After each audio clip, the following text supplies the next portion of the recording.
নমস্কাৰ এই মুহূৰ্তে আহি পৰিছে ৰাতিপুৱাৰ কেইবাটাও গুৰুত্বপূৰ্ণ খবৰ। আজি হৈছে 13 জুন। অসমৰ লগতে ভাৰতৰ বিভিন্ন প্ৰান্তৰ পৰা বাতৰিসমূহ যুগুত কৰা হৈছে। নিতৌ এনেধৰণৰ নতুন নতুন ভিডিঅ' চাবৰ বাবে টেকনিক বাই লালচান ইউটিউব চেনেলটো ছাবস্ক্ৰাইব কৰি ভিডিঅ'টোত এটাকৈ লাইক কৰি দিব।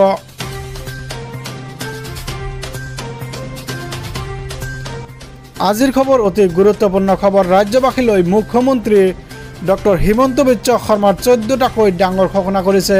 হয়, জনসাধাৰণৰ বাবে 14টাকৈ বৃহৎ ঘোষণা কৰিছে ৰাজ্যৰ মুখ্যমন্ত্ৰী ডক্টৰ হিমন্ত বিশ্ব শৰ্মাই।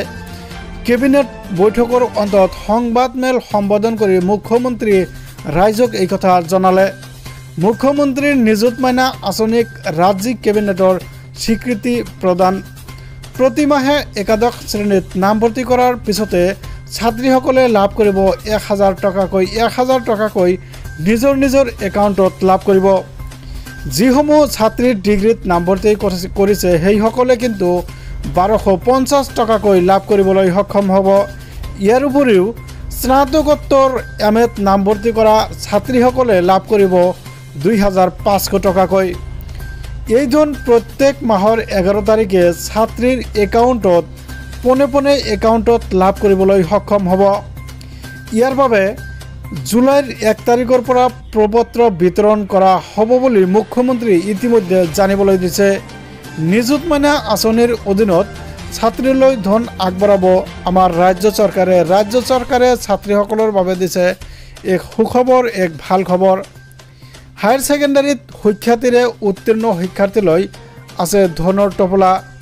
নিযুত মাইনা আঁচনিৰ বাবে 300 কোটি টকা ব্যয় কৰিব আমাৰ ৰাজ্য চৰকাৰে। 300 কোটি টকা ব্যয় কৰি ছাত্ৰীসকলক এই সুযোগ প্ৰদান কৰিব। সমান্তৰালভাৱে ৰাজ্যৰ প্ৰায় 50,000 মেধাৱী ছাত্ৰীয়ে লাভ কৰিব স্কুটি। ইচ্ছুক ছাত্ৰীয়ে স্কুটিৰ সলনি ল'ব পাৰিব নিযুত মাইনা আঁচনিৰ ধন। যিসকলে কয় যে আমি স্কুটিৰ সলনি নিযুত মাইনা আঁচনিত অন্তৰ্ভুক্ত হ'ব, সেই সুযোগ কিন্তু ইয়াক প্ৰদান কৰা হ'ব। HSত 60% নম্বৰ পালেহে স্কুটি প্ৰদান কৰিব, কিন্তু অহা বৰ্ষত 75% নম্বৰ লাভ কৰা সকলেহে এই স্কুটি লাভ কৰিবলৈ সক্ষম হ'ব। সমান্তৰালভাৱে 800 চাহ বাগিচাত 800 কোটি ব্যয় সাপেক্ষে আৰম্ভ হ'ব এক প্ৰকল্প। ৰাজ্যবাসীলৈ মুখ্যমন্ত্ৰী ডক্টৰ হিমন্ত বিশ্ব শৰ্মাৰ 14টাকৈ ডাঙৰ ঘোষণা, এক বৃহৎ ঘোষণা। আমাৰ লগত মুখ্যমন্ত্ৰী ডক্টৰ হিমন্ত বিশ্ব শৰ্মাৰ মন্তব্য আছে, আপোনালোকক শুনাবলৈ চেষ্টা কৰিম। আপোনালোকে শুনি থাকক।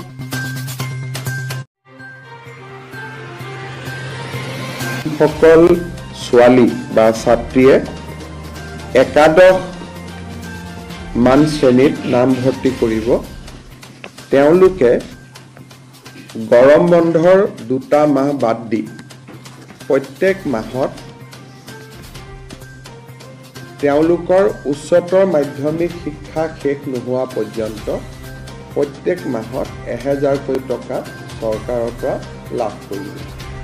অৰ্থাৎ হায়াৰ ছেকেণ্ডেৰী ফাৰ্ষ্ট ইয়াৰত এইবাৰ যিসকল ছোৱালীয়ে নামভৰ্তি কৰিছে তেওঁলোকে হায়াৰ ছেকেণ্ডেৰী পৰীক্ষা বা পাঠ্যক্ৰম সম্পূৰ্ণ কমপ্লিট নকৰালৈ 1000 টকা চৰকাৰৰ পৰা প্ৰতি মাহত তেওঁলোকে পাব।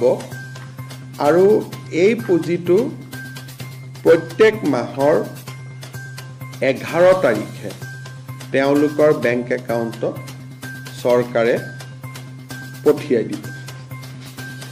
যিসকলে 3 বছৰীয়া, এতিয়া 4 বছৰীয়াও হৈছে, যিসকলে 3 বছৰীয়া বা 4 বছৰীয়া ডিগ্ৰী পাঠ্যক্ৰম, আগতে গ্ৰেজুৱেশ্যনটো 3 ইয়াৰ গ্ৰেজুৱেশ্যন আছিল, আজিকালি গ্ৰেজুৱেশ্যনটো 4 ইয়াৰো বিভিন্ন ইউনিভাৰ্চিটিয়ে কৰিছে।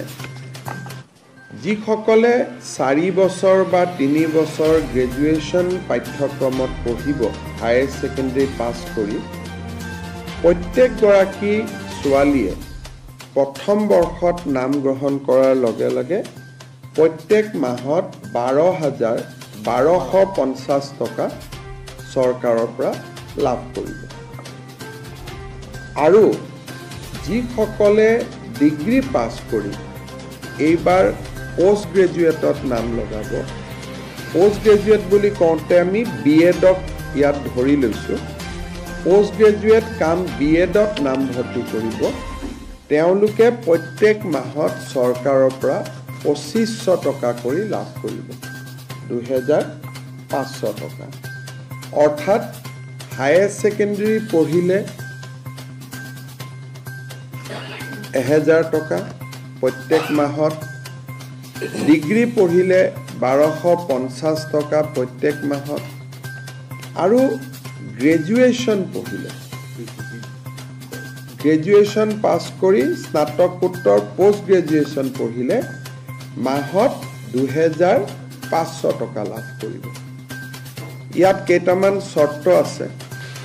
প্ৰথম চৰ্তটো হ'ল যে যিখিনি ছোৱালীক আমি হায়াৰ ছেকেণ্ডেৰী পৰীক্ষাত ভাল ৰিজাল্ট কৰাৰ কাৰণে আমি স্কুটি দিওঁ, তেওঁলোকক আমি নিযুত মইনা আঁচনিত অন্তৰ্ভুক্ত কৰা নাই।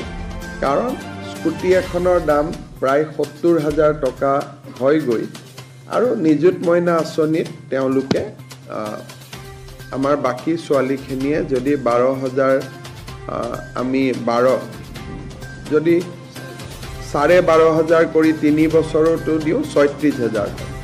কিন্তু ছোৱালীয়ে যদি কয় যে নহয় মোক স্কুটি নালাগে, মই নিযুত মইনাহে ল'ম, তেতিয়াহ'লে নিযুত মইনাও তেওঁ ল'ব পাৰিব। অৰ্থাৎ ছোৱালীজনীৰ ওপৰত ডিপেণ্ড কৰিব যে মই স্কুটিখন ল'ম নে মই নিযুত মইনা আঁচনিটো ল'ম। দুটা আঁচনি আমি একেলগে নিদিওঁ।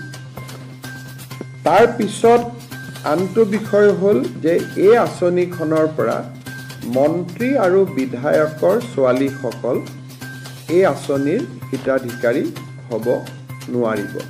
অৰ্থাৎ 126জন যি বিধানসভাত বিধায়ক আছে, তেওঁলোকৰ ল'ৰাটো নহয়, ছোৱালী যদি বা সাংসদ যদি তেওঁলোকৰ ছোৱালী যদি আমাৰ কলেজ ইউনিভাৰ্চিটিত পঢ়িছে, তেতিয়াহ'লে তেওঁলোকো এই আঁচনিৰ হিতাধিকাৰী হিচাপে স্বীকৃতি নহ'ব। আৰু যোনে প্ৰাইভেট স্কুলত কলেজত ফিজ দি পঢ়ে, মই প্ৰাইভেট কলেজত নাম লগাইছোঁ, মই মাহত 10,000 টকা কলেজখনত ফিজে দিওঁ, ৰয়েল গ্ল'বেলত পঢ়িছোঁ, কাজিৰঙা ইউনিভাৰ্চিটিত পঢ়িছোঁ। প্ৰাইভেট ইউনিভাৰ্চিটি আৰু প্ৰাইভেট কলেজখিনিৰ ছাত্ৰ ছাত্ৰীয়ে বা ছাত্ৰীয়ে এই আঁচনিখনৰ হিতাধিকাৰী বুলি বিবেচিত নহ'ব।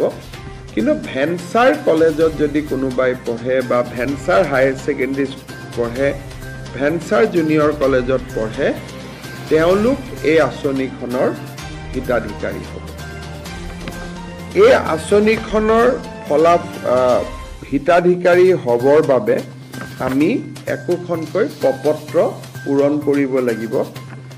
জুলাই মাহত যিহেতু এডমিশ্যনৰ প্ৰচেছ চলি আছে, সম্পূৰ্ণ পোষ্ট গ্ৰেজুৱেশ্যন কমপ্লিট কৰিবৰ কাৰণে, এডমিশ্যন কমপ্লিট কৰিবৰ কাৰণে আগষ্ট মাহ পৰ্যন্ত যাবগৈ। কিন্তু আমি জুলাই মাহৰ পৰা এই এডমিশ্যনৰ প্ৰপত্ৰসমূহ আমি বিতৰণ কৰিম। একোখন এৱাৰনেছ মিটিং হ'ব, আৰু কলেজ আৰু ইউনিভাৰ্চিটিত এৱাৰনেছ মিটিং কৰি, বিশেষকৈ নৱাগত আদৰণি সভা আদিত, যিহেতু এইটো ফৰ নিউ এডমিশ্যন হ'ব, গতিকে তেওঁলোকক যাতে আমি এৱাৰনেছ ক্ৰিয়েট কৰিব পাৰোঁ, তাৰ কাৰণে একোখন এৱাৰনেছ মিটিং হ'ব।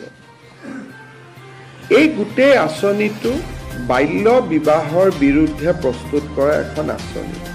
গতিকে বিবাহিতা ছাত্ৰী এই আঁচনিৰ বাবে হিতাধিকাৰী নহ'ব।